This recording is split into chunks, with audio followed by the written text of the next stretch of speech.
डरना नहीं है, क्योंकि डर के आगे जीत है। आरआरबी जेईई सीबीटी 2 री एग्जाम, आपके दिमाग में ढेरों क्वेश्चंस आ रहे होंगे, दुनिया भर के अलग तरीके के थॉट्स आ रहे होंगे, आप एकदम उलझ रहे होंगे। क्यों? क्योंकि आपने जस्ट कुछ दिन पहले इस पेपर को दिया और वापस से आपको पेपर देने जा रहे हैं 4 जून को। तो दिमाग में आ रहा है कि सर हम पिछली बार 106 मार्क्स लाए थे, 113 मार्क्स लाए थे, 120 मार्क्स लाए थे। ये वो बच्चे हैं जिनके नंबर अच्छे आ रहे थे।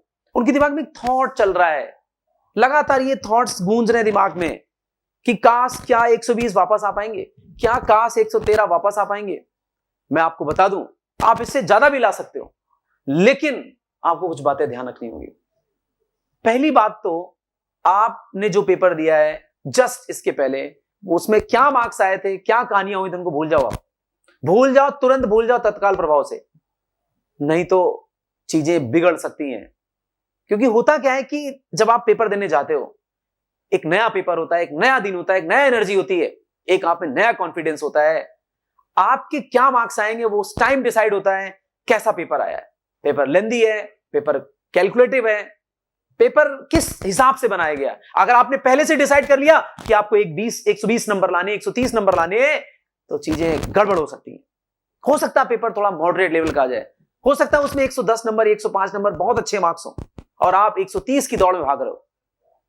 और ऐसा भी हो सकता है कि आपने पहले से सोच रखा हो मेरे लास्ट टाइम 106 नंबर आए थे, बस 106 आ जाने चाहिए, 106 बहुत होंगे, और हो सकता है पेपर इजी आ जाए, हो सकता है पेपर इजी आ जाए और उस पेपर में इजीली 120 लाए जा सकते थे।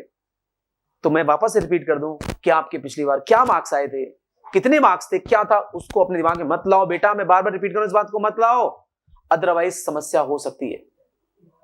जिन बच्चों के मार्क्स कम आए थे लास्ट टाइम, गलती उनसे हो गई, कई सारी मिस्टेक्स करी, 80 नंबर आए थे या हो सकता है 85 नंबर रह गए, उनको लग रहा होगा कि नहीं सर मेरे तो 100 आने चाहिए थे। मैं आपसे भी बोल देता हूं कि आप फालतू की दिमाग में बातें मत लाओ। आप तो, क्योंकि अगर आपने टारगेट बना लिया नहीं मुझे तो इस बार 110 लाने हैं, और 110 के चक्कर में कहीं कहानी इधर उधर ना हो जाए। क्योंकि एक बात ध्यान रखो, पिछली बार आपके 80 नंबर आए थे और आप 110 को सोच रहे हो। बिल्कुल सोचना चाहिए, मैं तो आप तो 150 में 150 लाओ।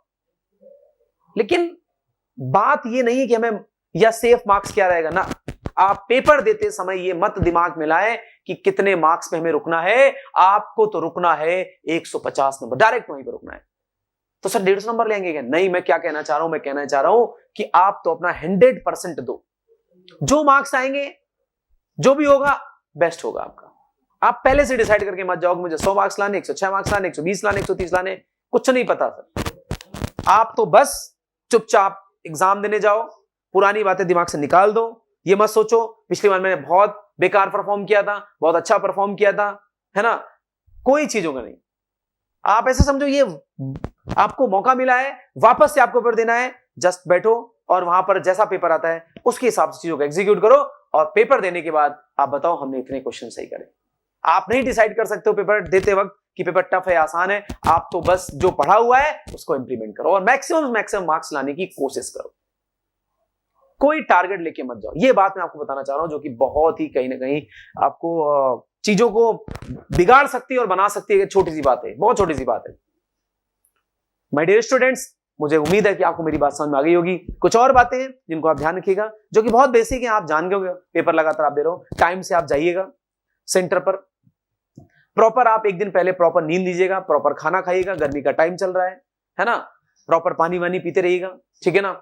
और सेंटर पे भी आप थोड़ा पहले पहुंच जाइए ताकि प्रॉपर आपकी चेकिंग वगैरह हो जाए और आप इजीली वहां पे जाके या प्रॉपर तरीके से वहां आप कंप्यूटर स्क्रीन के सामने बैठे, है ना, और एकदम कूल होकर अपना पेपर दें, है ना। बाकी जो बेसिक चीजें होती है वो भी सब साथ में कैरी करके रखिएगा, रात में उनका अरेंजमेंट कर लो। अगर सेंटर आपका दूर है तो आप एक दिन पहले चले जाओ। जैसे लास्ट टाइम कुछ बच्चों का पेपर छूट गया था because of delay in train and कई सारी चीजें हुई थी। तो आपसे मैं बोलूंगा कि आप अगर आपको 4 का पेपर है तो आप आज ही निकल जाओ। मतलब आज तो क्या मतलब 1 जून है बेसिकली, आप एक दिन पहले निकल जाओ, यानी एक दिन पहले वहां पहुंच जाओ। दिस इज द पॉइंट, है ना, जो मैं आपको बताना चाह रहा हूं।